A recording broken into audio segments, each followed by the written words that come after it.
Hello friends, Radhe Radhe. Shri Ramcharitmanas पाठ की बहुत सुंदर चौपाई है, अर्थ के साथ में वर्णन है, बहुत सुंदर है। अभी हमने पिछले पार्ट में जगन्नाथ जी के मंदिर के बारे में बताया, वहाँ जगन्नाथपुरी के बारे में बताया। तो वही सेकंड पार्ट है कि मंदिर के बारे में मेन। तो हम लोग जब वहाँ गए जगन्नाथपुरी तो वहाँ से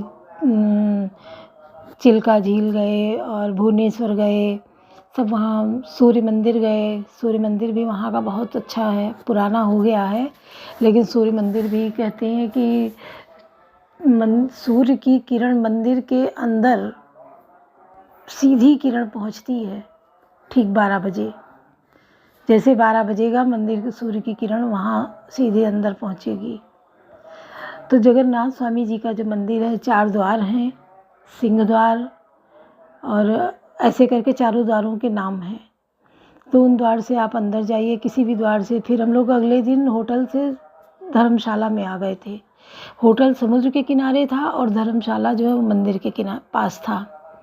तो हम लोग मंदिर के पास आ गए थे धर्मशाले में, क्योंकि होटल में जो बौछारें सी आती थी समुद्र की, वो सब चिप चिप चिप चिप करता था, ज़मीन, कपड़े, शरीर सब चिपचिपाता था। इसीलिए हम लोग वहाँ से चले आए थे धर्मशाले में। धर्मशाले में हम लोगों ने कमरे ले लिए थे, आराम से जगह थी। वहाँ जो हमारे पंडा थे, वहाँ सबका रजिस्टर होता है। जब कभी आपके पूर्वज वहाँ गए होंगे तो वहाँ आपका नाम रजिस्टर्ड होगा, लिखा होगा। गांव नाम वो लोग सब जान जाते हैं। आप बताइए, वो बता देंगे कि आपके यहाँ से कौन आया था, कब आया था, किस सन में कौन आया था यहाँ तीर्थ करने। तो हम लोग भी गए तो वो हमारे पंडा थे, उन्होंने चटाई बर्तन सब दिया। हम लोगों ने वहाँ एक दिन चूल्हा रख के खाना भी बनाया, घुइयाँ की सब्ज़ी और बेसन की रोटी, बैगन का भरता, ये सब बना। बहुत मज़े किए हम लोगों ने, क्योंकि 8 दिन वहीं रुकना था। और वैसे तो बाहर खाओ, होटल में खाओ जाके। तो इस तरीके से हम लोग वहाँ रहे।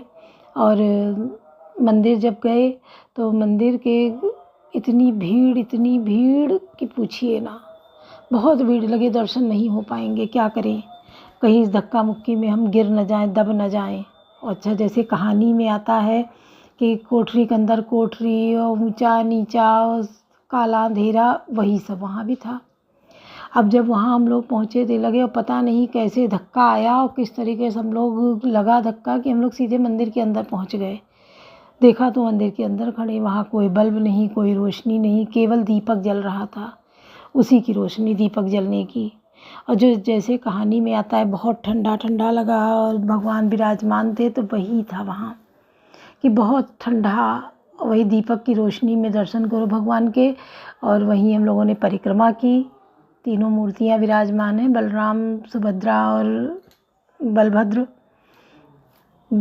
सुभद्रा, जगन्नाथ जी और बलभद्र जी, तीनों लोग विराजमान हैं। सुभद्रा इनकी बहन है और दोनों भाई हैं, बड़े छोटे। उनकी हम लोगों ने परिक्रमा की, करके फिर आए। जब 8 दिन रुके तो वहाँ लगभग दर्शन रोज ही किए हैं, 1-2 दिन छोड़ के दर्शन किए, क्योंकि बिल्कुल पास में धर्मशाला था। और दर्शन करने के बाद परिसर काफ़ी बड़ा था। वहाँ का हम लोगों ने प्रसाद भी ग्रहण किया। पूरी अपना वहाँ कहना पड़ता है, प्रसाद की बुकिंग पंडा के द्वारा कराई। तो पूरा मटकी में भर के आ गया खाना, पत्ते और मटकी में खाना, सब पत्ते पे डाल के खाओ, और पूरी मटकी आ गई। हम लोगों को बताओ कितने लोग हैं खाने वाले, उस हिसाब से मटकी आती थी, छोटी बड़ी। तो हम लोगों ने प्रसाद भी वहाँ का पाया, और नारियल के पेड़ सब बड़े बड़े, और ये सब बहुत अच्छा लगा खाना वो। शाम में फिर मंदिर जाते थे, वहाँ बहुत अच्छा लगता था, भजन होते थे जगह जगह, झंडा बदला जाता था मंदिर का। तो जब झंडा बदलने का दृश्य जो है बड़ा अलग था। इतनी ऊंची चोटी, और कहते हैं बिना सीढ़ी के, बिना किसी सहारे के ऊपर चढ़ते हैं झंडा लेके, और वहाँ अपना अपना झंडा बंधवाया जाता है मंदिर पे, चोटी पे। तो हम लोगों ने भी ये किया था, झंडा लेके खरीद के दिया। तो ये लोग चढ़ाते हैं, ऊपर बांधते हैं, फिर अगले दिन आपको दे देते हैं झंडा, वो आप घर लाइए, अपने घर पे लगाइए। तो हम लोगों ने भी यही किया। देखा तो सीढ़ी नहीं, और कितनी ऊंची चोटी पे चढ़ गए, और वहाँ बहुत सारे झंडे बांधते हैं वो लोग। बांध के फिर जो बंधे होते हैं उनको उतार के लाते हैं, सब में बांट देते हैं, जिसके जिसके होते हैं उसको बांटते हैं। और रोज़ ये क्रम होता है, वहाँ भीड़ होती है। और कहते जगन्नाथ स्वामी की इतनी महिमा है कि उस चोटी के ऊपर से कभी कोई पक्षी नहीं गुजरता है, कभी कोई प्लेन नहीं निकलता है उस चोटी के ऊपर से, मंदिर के ऊपर से कोई प्लेन नहीं निकलेगा, कोई पक्षी नहीं चोटी के ऊपर बैठेगा, न चोटी के ऊपर से गुजरता है निकलेगा। ये जगन्नाथ स्वामी की महिमा है। और वहाँ वही इतना ठंडा ठंडा, अंदर इतना अच्छा दृश्य था कि पूछिए ना जगन्नाथ स्वामी का। और कहते हैं जगन्नाथ जी के अंदर आज भी कृष्ण जी का दिल धड़कता है। कृष्ण जी का दिल जगन्नाथ जी के दिल हृदय में रखा हुआ है, जो आज भी धड़क रहा है। इसकी कहानी थोड़ी लंबी है, ये भी हम बताएंगे कि कैसे वो दिल रखा है और कैसे धड़क रहा है। जैसे अभी सियाराम बाबा का अंतिम संस्कार हुआ, उनको अग्नि दी गई, जब वो पूरे जल गए तो वहाँ पे उनका दिल धड़क रहा है। हमने तो जो देखा, फेसबुक पे ही देखा, तो वो दिल कूद रहा है उसी में, राख में लिपटा हुआ। तो उसमें बांस मार के उसको धक्का दिया तो वो धक्के से खिसक गया, लेकिन फिर भी वो कूद रहा है। तो इसी प्रकार कृष्ण जी का भी दिल था जो जला नहीं था और जिंदा था। तो वो किस प्रकार वहाँ पहुँचा, कैसे मिला किसको, ये हम आगे पार्ट में बताएंगे कि जगन्नाथ स्वामी का कैसे दिल और कैसे जगन्नाथ जी की मूर्ति बदली जाती है, ये भी हम बताएंगे। ये साधारण कहानी नहीं है कि आप एक सच्ची घटना और सच्ची भगवान की घटना है, सत्य घटना है जो हम आपको बता रहे हैं और आगे बताएंगे। तो हमारे जगन्नाथ स्वामी जी आज भी जागृत अवस्था में हैं, कृष्ण जी का स्वरूप हैं। और उनको जो है साल में वो भ्रमण पे निकलते हैं, मामा के घर जाते हैं, मौसी के यहाँ, इनके वहाँ बने हैं सेम जैसा इनका मंदिर है वैसे इनके वहाँ मामा का घर में मंदिर बना है। वो मंदिर बिल्कुल ऐसे ही जैसे यहाँ बना है, अंदर कमरे के अंदर कमरा और दीपक जलता, वैसे वहाँ भी उनका स्थान है।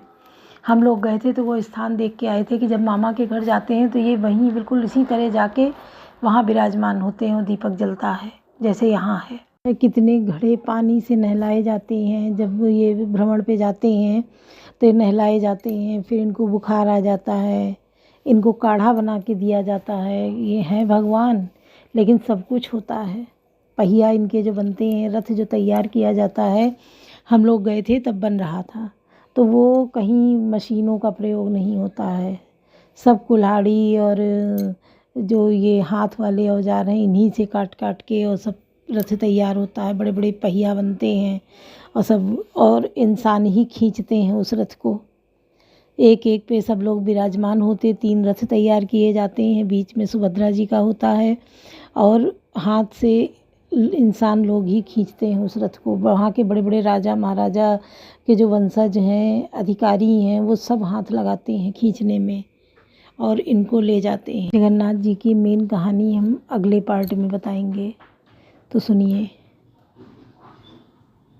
सुकाज कठिन जग माई, जो नहीं होई तात तुम पाई, श्रोता भक्ता ज्ञान निधि कथा राम के गुण, किम समझो मैं जीव जड़ कलिमल प्रसिद्धि मूढ़। कवन सुकाज कठिन जग माई, जो नहीं होई तात तुम पाई। श्री राम जी की गुण कथा के वक्ता कहने वाले और श्रोता सुनने वाले दोनों ज्ञान के खजाने पूरे ज्ञानी होते हैं। मैं कलयुग के पापों से ग्रसा हुआ महामूढ़ जड़ जीव भला उसको कैसे पहचान सकता समझ सकता हूँ। तब कही गुरु बारही बारा, समझ परी कचुमति अनुसारा, भाषा बद्ध कर मैं सोई, मोरे मन प्रबोध जही होई।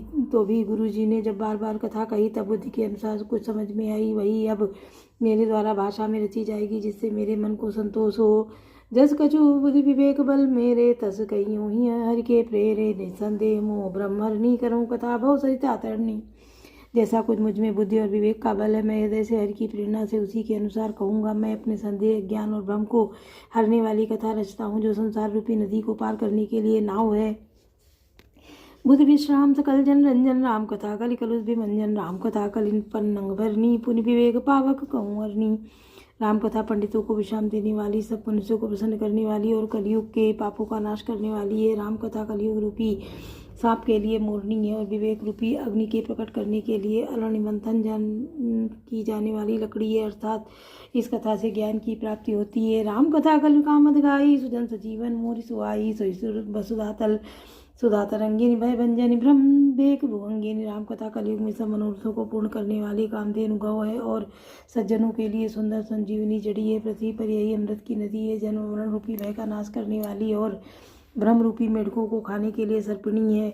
असुर सेन सब नरक निकंदन साधु विबुध कुल हित गिरिनंदिनी संत समाज पय रमासी विश्व भार भर अचल चमासी। यह राम कथा असुरों को की सेना के समान नरकों का नाश करने वाली और साधु देवताओं का कुल का हित करने वाली पार्वती दुर्गा है। यही संत समाज रूपी श्री क्षीर सागर के लिए लक्ष्मी जी के समान है और संपूर्ण विश्व का भार उठाने में अचल पृथ्वी के समान है। जग गन मुँह मसी जग जमुनासी जीवन मुकुते तु जनुकासी। रामई प्रिय पावन तुलसी सी तुलसीदासी ही होलसी सी। यमदूतों के मुख पर कालिक लगाने के लिए जगत में यमुना जी के समान है और जीवों को मुक्ति देने के लिए मानो काशी ही है। श्री राम जी की पवित्र तुलसी के समान प्रिय है और तुलसीदास के लिए हुलसी तुलसीदास जी की माता के समान हृदय के हित करने वाली है। शिव प्रिय मैं कल मैं शैल सुतासी सकल सिद्धि सुख संपत्ति राशि सद्गुण सुरगन अम्ब अदिति रघुबर भगत प्रेम परिमत सी। यह राम कथा शिव जी को नर्मदा जी के समान प्यारी है। यह सब सिद्धियों की तथा सुख संपत्ति की राशि है। सद्गुण की रूपी देवताओं के उत्पन्न और पालन पोषण करने के लिए माता अदिति के समान है। श्री रघुनाथ जी की भक्ति और प्रेम की परम सीमा सी है। कवन सुखादि कठिन जग माही जो नहीं हो तात तुम पाही। राम कथा मंदाकिनी चित्रकूट चित्रचारु तुलसी सुभग सने बंसी रघुवीर बिहार। कवन सुखादि कठिन जग माही जो नहीं हो तात तुम पाही। तुलसीदास जी कहते हैं कि राम कथा मंदाकिनी नदी है, सुंदर निर्मल चित्रकूट है और सुंदर स्नेह की ही वन है जिसमें श्री सीताराम जी विहार करते हैं। रामचरित चिंतामणि चारु संत सुमति सुभग सिंहारू। जगमंगल गुण राम राम के धाम मुकुट धन धर्म धाम के। श्री रामचंद्र जी चरित्र सुंदर चिंतामणि है और संतों की सुबुद्धि रूपी स्त्री का सुंदर श्रृंगार है। श्री रामचंद्र जी के गुण समूह जगत का कल्याण करने वाले और मुक्ति धन धर्म और परम धाम के देने वाले हैं। सद्गुरु ज्ञान विराग जोग के विबुध वैद भव भीम रोग के। जनक सिय राम प्रेम के बीच सकल व्रत धर्म नीम के। ज्ञान वैराग्य और योग के लिए सद्गुरु है और श्री संसार रूपी भयंकर रूप का नाश करने के लिए देवताओं के वैद्य अश्विनी कुमार के समान है। ये श्री सीताराम जी के प्रेम के उत्पन्न करने के लिए माता पिता हैं और संपूर्ण व्रत धर्म और नियमों के बीज हैं। समन पाप संताप शोक के प्रियपालक परलोक लोक के सचिव सुबट भूपति विचार के कुंभज लोभ उदय अपार के। पाप संताप और सुख का नाश करने वाले तथा इस लोक और परलोक के प्रिय पालन करने वाले हैं। विचार ज्ञान रूपी राजा के सूरवीर मंत्री और लोभ रूपी अपार समुद्र के सूखने के लिए अगस्त मुनि है। काम को कलिमल गरिगन के हरिसावक जनमंदन के अतिथि पूज्य प्रीतम पुरारी के। काम दारिद्र दबारी के। भक्तों के मन रूपी वन में बसने वाले काम क्रोध और कलयुग के पाप रूपी हाथियों को मारने के लिए सिंह के बच्चे हैं। शिव जी के पूज्य और प्रीतम अतिथि हैं और दरिद्रता रूपी दावानल के बुझाने के लिए कामना पूर्ण करने वाले मेघ हैं। मंत्र महामणि विषय व्याल के मेटत कठिन कुअंक बाल के। हरन मोहतम दिन कर से सेवक सालिपाल जलधर से। विषय रूपी सांप का जहर उतारने के लिए मंत्र और महामणि है। ये ललाट पर लिखे हुए कठिनता से मिटाने वाले बुरे लेखों मंत्र प्रारब्ध को मिटा देने वाले अज्ञान रूपी अंधकार के हरण करने के लिए सूर्य किरणों के समान और सेवक रूपी धान के पालन करने के में मेघ के समान है।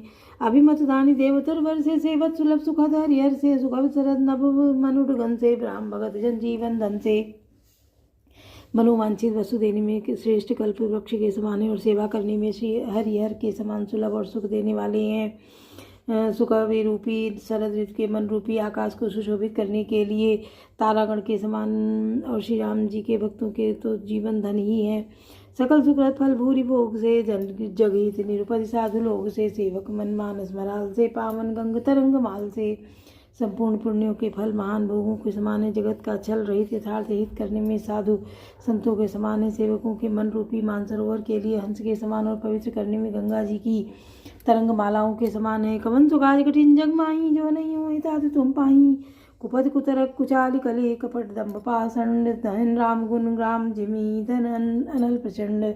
कवन सुखादि कठिन जग माही जो नहीं हो तात तुम पाही। श्री राम जी के गुणों के समूह कुमार कुतर कुचाल और कलयुग के कपट दम्भ और पाखंड के जलाने के लिए वैसे ही हैं जैसे ईंधन के लिए प्रचंड अग्नि राम चकित राकेश कर सरित सुखद सब काऊ, सज्जन कुमुद चकोर चित हित बसेड़ी बड़ लाऊ, कवन सुकाज कठिन जग माही, जो नहीं हो हिता तो तुम पाही। रामचरित पूर्णिमा के चंद्रमा की किरणों के समान सभी को सुख देने वाले हैं, परंतु सज्जन रूपी कुमुदनी और चकोर के चित्त के लिए तो विशेषकर हितकारी और महान लाभदायक हैं। बोलो सियावर रामचंद्र की जय, पवन सुत हनुमान की जय, लाडले लखन लाल की जय।